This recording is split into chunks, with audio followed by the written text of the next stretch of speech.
আবারও ফর্মুলা শিখতে হবে, নতুন ফর্মুলা আছে।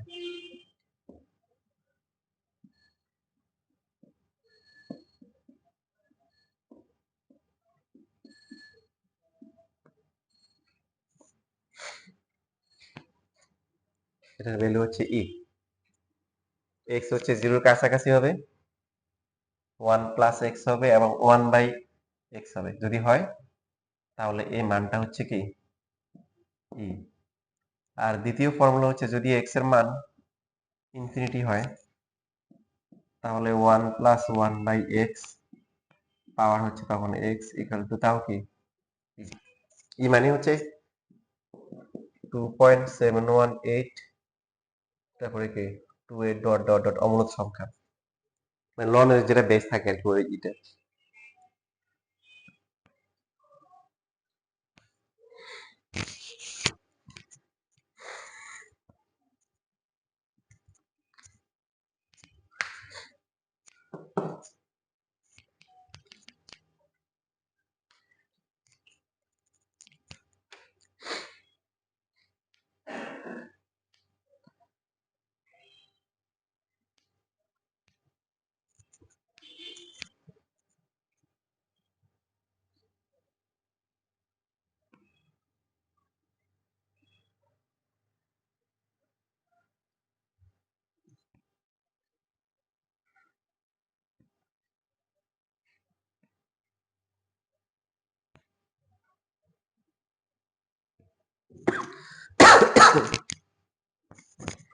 আচ্ছা, এটার প্রমাণ কি?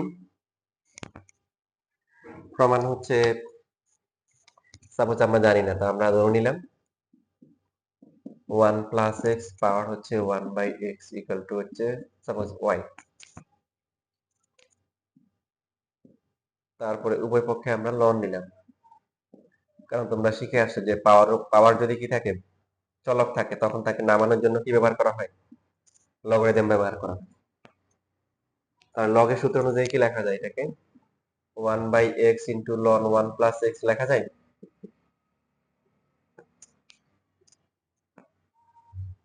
আচ্ছা, তো এখন দেখো তোমাদের যে সূত্রের শীট দেখো, সেখানে লন 1 প্লাস এক্স এর ফর্মুলা আছে না?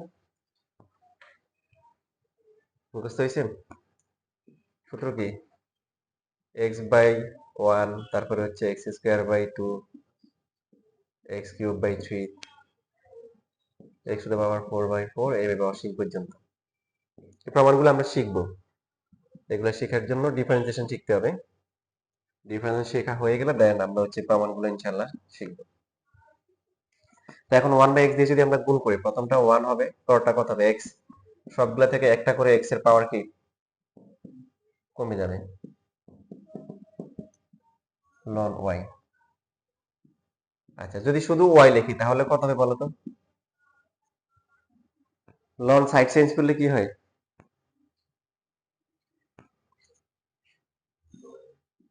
লন এক্স যদি পি হয় তাহলে এক্স ইকুয়াল টু কি? মাঝে ভুলে গেছো? এটা কিন্তু মনে ফাংশনে দেখানো হয়েছিল মনে হয়। E to the power P, লন সাইড চেঞ্জ করলে কি হয়? ই হয়। আচ্ছা, বলে গেলে দেখো, লগের একদম প্রাথমিক যে বেসিক ছিল যে এক্স এর এভিত্তিক লগ যদি পি হয় তাহলে লগ উঠে গেলে কি হয়? কি ছিল? এক্স ইকুয়াল টু কি? ই টু দ্য পাওয়ার পি, মনে আছে? হুম, নানিরা পড়াশোনা করে নাই? আচ্ছা, লগ ছিল না, লগারিদম। আচ্ছা, নিয়ম হচ্ছে যে এখানে যে এক্স যেটা আছে এটা হবে এটার পাওয়ার, এটা e to the power p. তো এখন আমরা লিখতেছি ln x equal to P.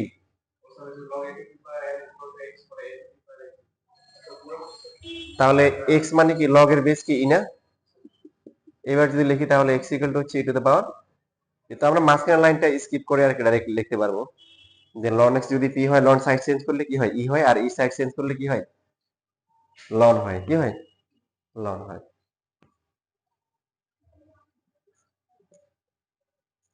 আমি ইয়ে করবো যে লগারিদমের যে বেসিক গুলো আছে এগুলা মানে অনেক স্টুডেন্ট 9-10 থেকে পড়ে আসে কিন্তু মানে স্ট্রং থাকে না, এই জন্য দেখা যায় যে সমস্যা হয়, কারণ লগারিদমের বেসিক গুলো অনেক কাজে লাগে।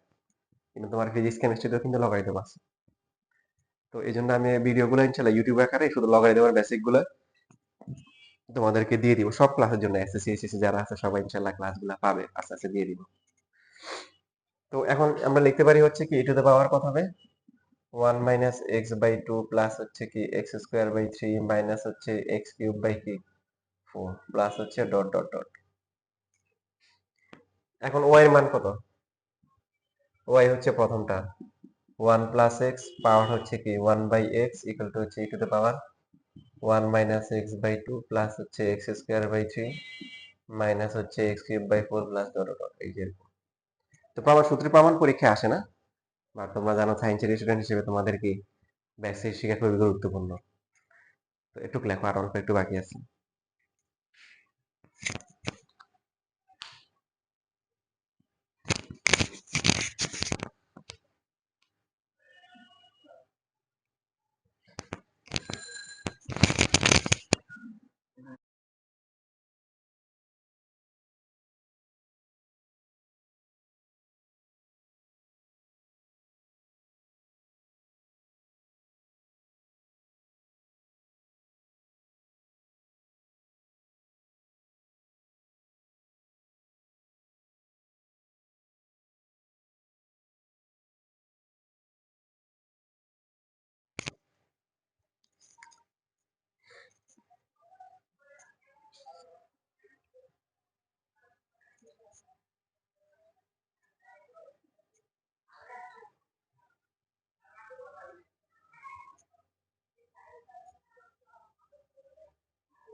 আচ্ছা, এরপরে এখন যেহেতু আমাদের সূত্রে প্রমাণ লাগবে, সেই জন্য আমরা উভয় পক্ষে লিমিট দিয়ে এক্স টেন্ডস টু জিরো দিব।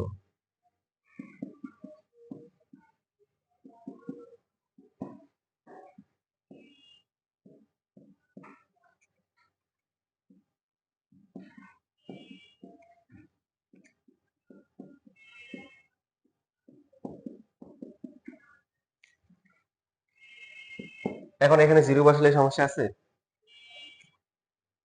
ডান পাশে হুম শুধু ই থাকবে, মানে ওয়ান বাদে বাকি সবই জিরো, এর পাওয়ার ইকুয়াল টু হচ্ছে ই, এখান থেকে প্রমাণ হচ্ছে ই।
এখন দ্বিতীয়টা, যে দ্বিতীয় যেটা আছে এটা প্রমাণ করার জন্য, মানে আবার প্রমাণ করা যায়, দরকার নাই, দরকার নাই কেন, জাস্ট আগেরটাকে মডিফাই করে এটা প্রমাণ করা যাবে। সাপোজ আমরা এই যে প্রথম ফর্মুলাটা প্রমাণ করলাম, ঠিক আছে। এখন এই প্রথম ফর্মুলায় আমরা ধরলাম যে x ইকুয়াল টু ধরলাম যে 1/y, তাহলে y এর ভ্যালু কত হবে? y হবে কি 1/x। আচ্ছা, খেয়াল করি যখন x এর ভ্যালুটা 0 এর কাছাকাছি হবে তখন y এর ভ্যালু কি অবস্থা হবে বলেন? ইনফিনিটি হবে। মানে এটা তো অনেক ছোট সংখ্যা দিয়ে ভাগ করলে এটা অনেক বড় হয়ে যাবে। এবার যদি এখানে মান বসাই, তাহলে এখানে যদি মান বসাই, দেখেন আমরা x থেকে y তে শিফট হবো। x এর মান কত? 1/y। আর 1/x এর মান কত? y। যেহেতু y, তাহলে চলকটা মানে লিমিটটা কিসে লিখবো? y লিখবো। যখন x 0 এর কাছাকাছি তখন y কি ইনফিনিটি। তার মানে এটা আর এটা তো সেমই, শুধুমাত্র x এর জায়গায় y ধরা হয়েছে। এটার মান কত? e ধ্রুবক। এখানে তো আর x নাই, y নাই, আছে নাই, তাহলে এটার মানও কত হবে? e হবে। তো এখন ফর্মুলা মনে রাখার জন্য আমরা কি করি, যে এখানেও x লিখি, এখানেও কি লিখি? x লিখি। এটা সেম হয়ে গেছে না? বুঝছি। এখন জাস্ট আমরা চলকগুলোকে কি y এর পরিবর্তে x দিয়ে লিখবো। তো লিখলে কত হবে?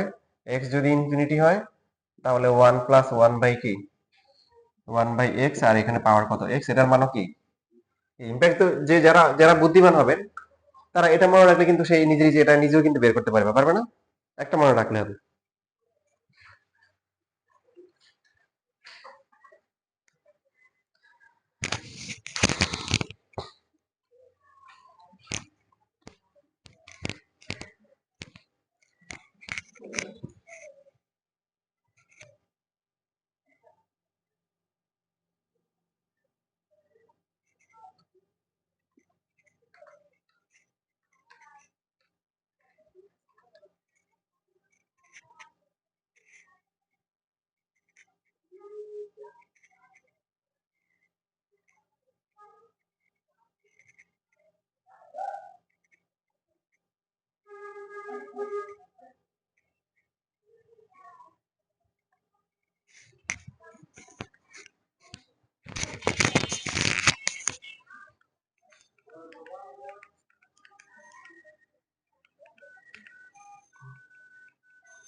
আচ্ছা, তাহলে এখন শীটের যে ম্যাথ গুলো আছে এগুলো 2 মার্কের জন্য আসে। যেমন প্রথম যে ম্যাথটাই আছে, কোশ্চেন নাম্বার 61।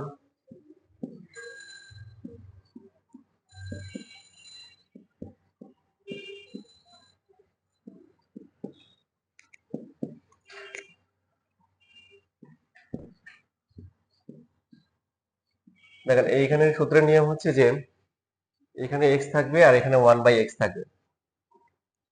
তাহলে x এর জায়গায় আছে কত? 4x। এখানে থাকতে হবে কি 1/4x। এখন আপনার প্রশ্ন হতে পারে যে এখানে তো 4x নাই, এখানে তো x আছে।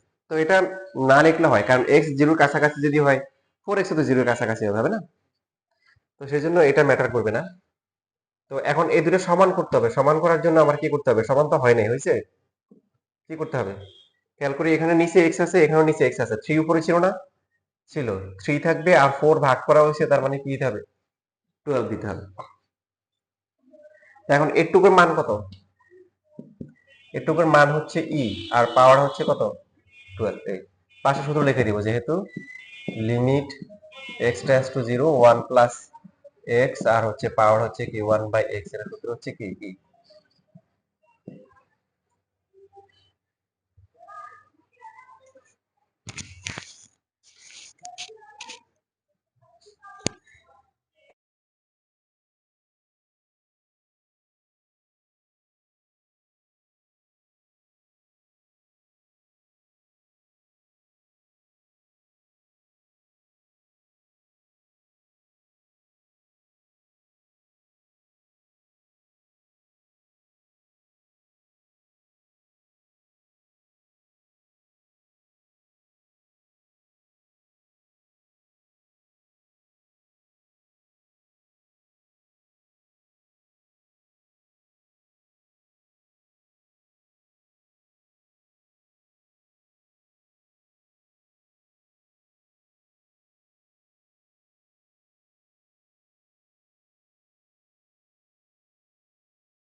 শেষ।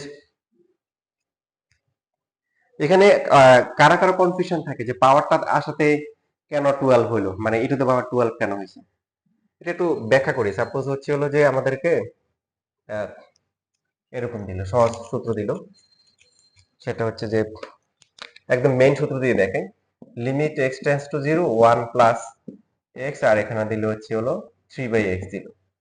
তো আমরা ম্যাথ করার সময় কিভাবে করব, limit X tends to 0 1 plus x, তারপর লিখবো 1/x, এই যে এভাবে এভাবে লিখে তারপরে আমরা কি লিখি, টু দ্য পাওয়ার 3 লিখি, পাশে ফর্মুলা লিখি। তো এখন কেন লিখি, দেখেন এটাকে আমরা এইভাবে লিখতে পারতাম না যে এটা একটা লিখলাম ইনটু দিয়ে লিমিট এক্স টেন্ডস টু 0, বা এইভাবে প্রথমে আমি লিখলাম into 1 plus x to the power 1/x into হচ্ছে 1 plus x to the power 1/x লেখা যাবে, যাবে না? কথা বলেন। কারণ সবার তো বেস সমান, ভূমি সমান, তাহলে পাওয়ার গুলো যোগ হবে, 1/x 1/x তিনটা যোগ করলে 3/x হবে। এখন প্রত্যেকটাকে যদি আলাদা করে লিমিট দিই, সাপোজ এটা একটা দেখলাম, তাহলে এটা কত ই, আবার লিমিট যদি এটার জন্য লিখি, এটার জন্য কত ই, আবারও কি আসে ই, তিনটে ই গুণ করে কত ই কিউ। তার মানে আলাদা করে করা দরকার নাই, পাওয়ারটা একসাথে দিয়ে দিলে হবে। Clear basic?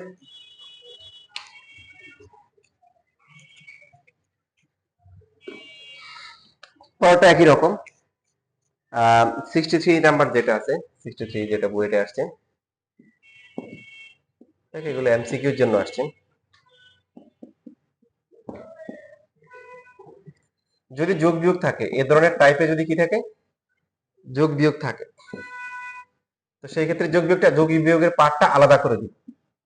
মানে আমরা যদি এখানে আলাদা করি, এটাকে 5 প্লাস হচ্ছে 3/x লেখা যাবে, মানে 5x/x প্লাস 3/x একসাথে লেখা যায়।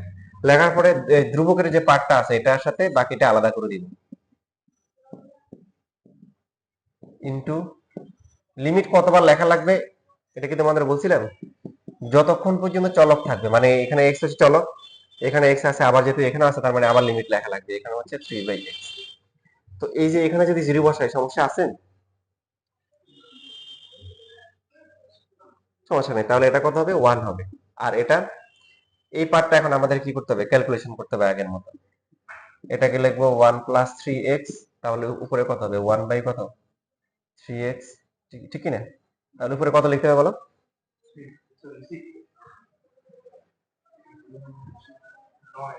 9 হবে। কত হবে 9, তাহলে কত আসতেছে ই টু দ্য পাওয়ার কত 9, শেষ।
এখন দেখেন শেখার কোনো শেষ নাই।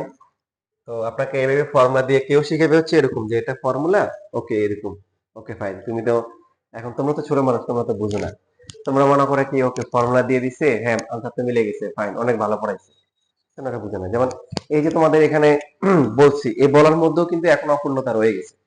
তোমরা বুঝবে না, কারণ তোমরা ছোট মানুষ, সবকিছু তোমাদের পক্ষে বুঝো মানে সম্ভব না। তো সেটাতে আমরা জানি যে আসলে কোথায় অপূর্ণতা আছে। দেখো অপূর্ণতা আছে যে এখানে একটু, এখানেও শেখার বিষয় আছে। এক্স এর পরিবর্তে জিরো বসলে সমস্যা নেই, সমস্যা আছে। এটা ওয়ান, তাহলে ওয়ান পাওয়া যাই হোক সেটা কথা হবে, ওয়ান নিতে হবে। তাহলে তো সবই ওয়ান হওয়ার কথা, ই হবে কেন? একটা নির্দিষ্ট মানে গিয়ে ঠেকবে কেন? হ্যাঁ, কারণ আছে। দেখো এটাই হচ্ছে জানার বিষয়, এগুলো জানানো ছাড়াও কিন্তু স্কিপ করা যায়। হ্যাঁ, এখন তুমি তো বুঝবে না, তোমার একটা যে বয়স, এই বয়স দিয়ে তুমি তো আর বুঝতে পারো না যে এটার গভীরতা কত। তোমাকে যতটা দিবে তুমি হয়তো আশেপাশে নাড়াচাড়া করতে পারো যে এটা কি হবে, এটা কি হবে, কিন্তু অনেক গভীরের জিনিস তোমার মাথায়ও না আসতে পারে যে এটা কেন হচ্ছে। তুমি হয়তো, কেউ তোমাকে বলতে পারে, তুমি বলতে পারে যে এটা ওয়ান দিলে তো হয়, হ্যাঁ অসুবিধা নেই, ওয়ান দিয়ে দিলাম। কারণ এক্স জিরো হলে কত, ওয়ান, ওয়ানে পাওয়া যায় হোক সেটা কি, ওয়ান নিতে হয়। না, এখানে একটা কাহিনী আছে। দেখো সূক্ষ্মভাবে চিন্তা করো। আসলে তো এটা একজাক্টলি জিরো না, জিরো কাছাকাছি, অর্থাৎ সামান্য একটু বড় অথবা সামান্য একটু কি ছোট, তাই তো। তো এখন যখন এখানে জিরোর কাছাকাছি মান আমরা বলছিলাম যে অনেকগুলো জিরো দিয়ে তারপর একটা ওয়ান টু হবে, বাট বাস্তবে আমরা পাঁচটা ছয়টা সাতটা দিই, কিন্তু হচ্ছে হলো কি বাস্তবে কি আমরা পড়ার সময় পাঁচ ছয়টা দিই, কিন্তু বাস্তবে তো বলছিলাম যে এটা অনেকগুলো জিরো দিয়ে তারপরে কিছু একটা ডিজিট হবে। পিউ জিরো না, জিরোর কাছাকাছি হবে, বুঝতেছি। তো এখন যখন আমরা একটা, যেমন একটা পাওয়ার ফাইভ ছিল বা থ্রি ছিল, এরকম পাঁচ সাত দশ দেয়, তখন তো ইম্প্যাক্ট হবে না। যেমন একটা উদাহরণ দিই, ক্যালকুলেট দাও, ক্যালকুলেট দিয়ে বুঝবে।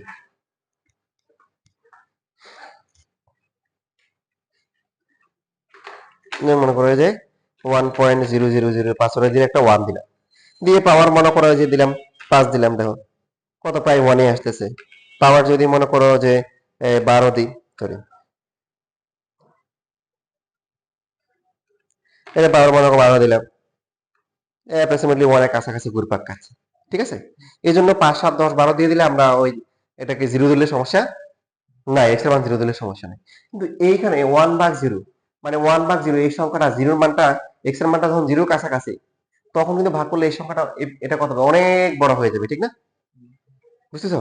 তো অনেক বড় হয়ে গেলে মনে করে দিলাম যে, মনে করো আমি এইটাকে আরো অনেক ছোট করে লিখলাম বোঝানোর জন্য।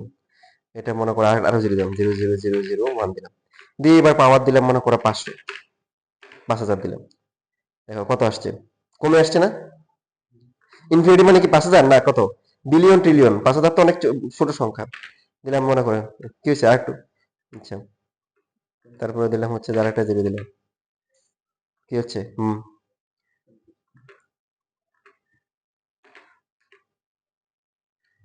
দেখো আগে আসছে কিন্তু, ঠিক আছে। এভাবে তো যদি মনে করো যে, দেখো আরো আরো ছোট হয়ে আসতেছে, মানে মাথায় মাথায় কি ঢুকতেছে, তার মানে উপরের সংখ্যাটা পাওয়ারটা যদি বাড়তে থাকে, ইনফিনিটি বাড়তে বাড়তে বাড়তে কিন্তু এটার কিন্তু ওয়ান থাকবে না, আস্তে আস্তে কিন্তু বাড়বে।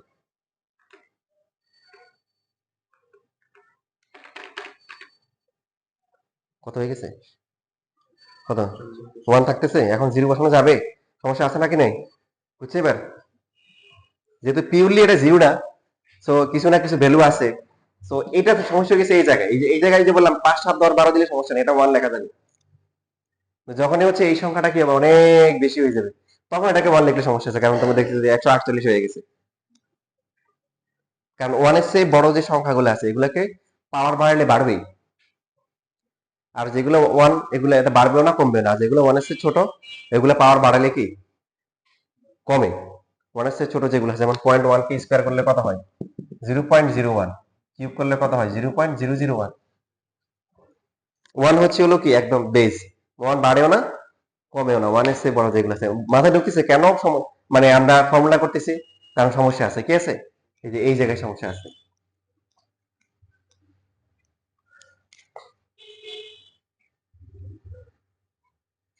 তো এখন সবসময় এরকম থাকবে না, দেখো তোমাদের একটা আপডেটেড ফর্ম দেখাই দিই, যাতে করে তোমাদের অ্যাডমিশনের পড়াটা হয়ে যায়। দেখা যাবে যে তোমাদেরকে এরকম দেবে যে limit x tends to zero ছিল কি ওয়ান প্লাস এক্স দিল, মনে করো যে তোমার হচ্ছে হলো যে এখানে ছিল কত দিল, মনে করো এক্স বাই সেভেন দিল, আর এখানে থাকার কথা এখানে হচ্ছে হলো 4/x দিল, যে এরকম।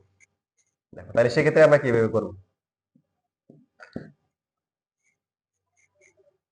তো এটা পুরোটা কি ধরতে হবে, এক্স ওয়ান প্লাস এক্স, যেহেতু জিরোর কাছাকাছি, এক্স বাই সেভেন ও কি জিরোর কাছাকাছি, আর এখানে লিখতে হয় কি ওয়ান বাই কি এক্স বাই সেভেন। তাহলে পাওয়ার দেনা পাওনা ঠিক মতো হিসাব করার জন্য আমাদের এখানে কিছু একটা গুণ করতে হবে। খেয়াল করি কত গুণ করতে হবে বলো তো।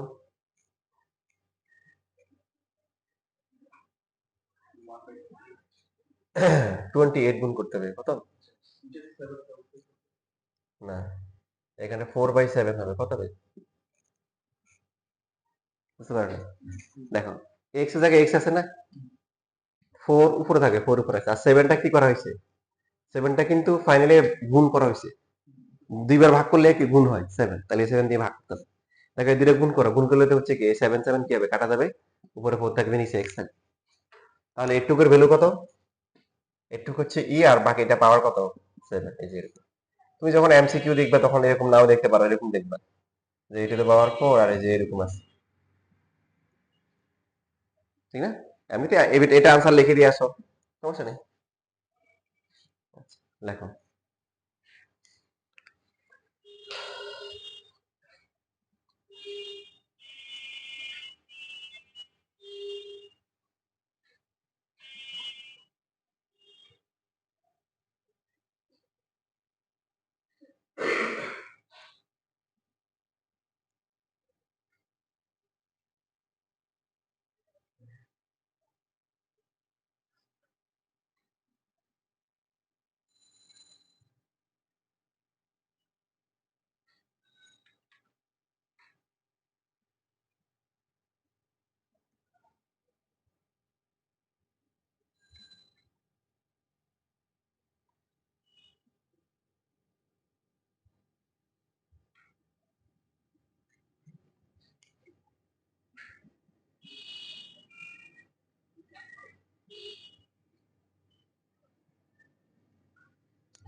যদি আমাদেরকে আরো কমপ্লেক্স ফরম্যাটে দেয় সেক্ষেত্রে আসলে অসুবিধা হবে না।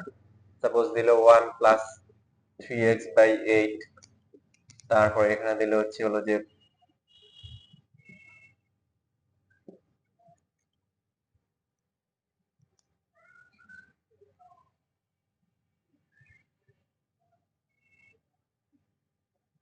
এরকম দিল 4/5x, একটা ধ্রুবক দিয়ে দিই, মনে করো প্লাস দিল হচ্ছে 7x, একদম কমপ্লেক্স ফরম্যাটে দিলাম। এটা পারলে মোটামুটি এটা সবগুলো ইনশাআল্লাহ পারা যাবে। তো এখন আমরা যেটা বলছিলাম যে যদি আমাদের কি থাকে, পাওয়ারটা কি থাকে, পাওয়ারটা যোগ বিয়োগ থাকে সাথে কিছু, ওদেরকে আলাদা করে দিব। তো আলাদা করলে প্রথমটা কত হবে? 4/5x হবে, আর পরটা কত হবে? 7x/5x, তাহলে 7/5 হবে শুধু, ঠিক লিখছি?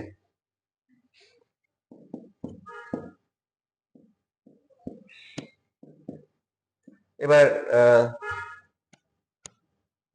আমরা কি করবো, আলাদা করে দিব।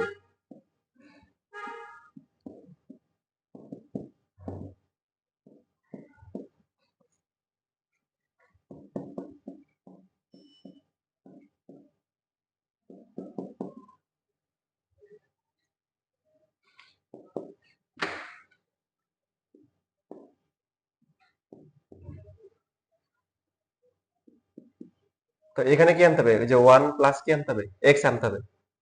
কি আনতে হবে? x। তাহলে 3x/8, এখানে কত আনতে হবে? 1/x, তাহলে 1 বাই কি লিখতে হবে? 3x/8, কারণ পুরোটাই হচ্ছে হলো x। এবার হচ্ছে হলো আমরা কি করব, দেনা পাওনা হিসাব করবো এটার সাথে। কি কি দেনা পাওনা করতে হবে? x এখানে আছে, এখানেও আছে, উপরে একটা কি আছে, উপরে 4 আছে, নিচে 5 আছে, এটা দিব। দেওয়ার পরে অতিরিক্ত 8 কি আসছে, গুণাকারে আসছে, 8 কি করে দিব, ভাগ করে দিব। আর কিছু করতে হবে? আর দেখো 3 ভাগ করা হয়েছে না, 3 তো উপরে ছিল না, ছিল? দেখো হিসাবটা আমরা বলতেছি, উপরে 4 5, এই যে 4 5 দিলাম, নিচে x, x কিন্তু এখানে চলে আসছে, সমস্যা নাই। বাকি হচ্ছে 8 গুণ করা হয়েছে, 8 ভাগ করতে হবে। আর হচ্ছে হলো এই যে 3 কি করা হয়েছে, ভাগ করা হয়েছে, 3 কি করতে হবে, গুণ করতে হবে। বুঝছি না, বুঝিনি? আর এখানে তো হচ্ছে হলো, আর এই পাশটাতে কি হবে, এটাতে জিরো বসলে সমস্যা আছে, কারণ পাওয়ারটা তো ওই যে ধ্রুবক 1.4, সমস্যা নাই তো। তাহলে এটা কত, এটাকে 1 লেখা যায়। এটুকুর মান কত? ই পাওয়ার কত হবে? 3/10 3/10 হবে, তাই না? এটাই আনসার। পাশে জাস্ট তবে এগুলোতে লাস্টে ফর্মুলা লিখতে হবে। কি লিখতে হবে? এই যে ফর্মুলাটা লিখতে হবে। সবগুলোতে ফর্মুলাতে কিন্তু একটা, তুমি যে যত ক্যালকুলেশন করো না কেন, মানে এই ফর্মুলা লাস্ট লিখতে হবে, এর মধ্যে একটা মার্ক থাকবে। ফর্মুলাটা লিখে দিলাম। কোশ্চেন কোথা থেকে শুরু হয়েছে? এখান থেকে শুরু হয়েছে। এটা তারপরে উপরে।